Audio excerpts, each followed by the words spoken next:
মানুষের রক্তের বিনিময়ে অর্জিত আজকের এই সরকার দাঁড়িয়ে আছে। কিন্তু এই সরকার জুলাই সনদ এবং জুলাইয়ের আইনি ভিত্তি প্রদান করতে গড়িমসি করছে। আমরা স্পষ্ট করে জানিয়ে দিতে চাই, আমাদের এই স্বাভাবিক আন্দোলনকে দুর্বলতা মনে করবেন না।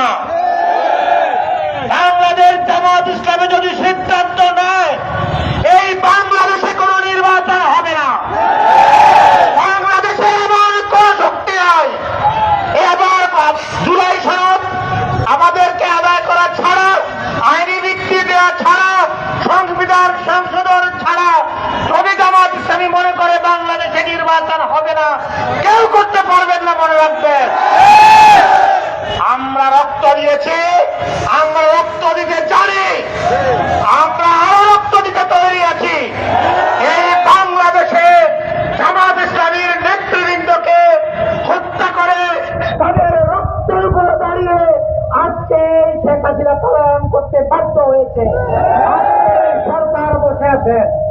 আমরা সুন্দরভাবে ভালোই ভালোই বলছি, আপনারা অনতিবিলম্বে জুলাই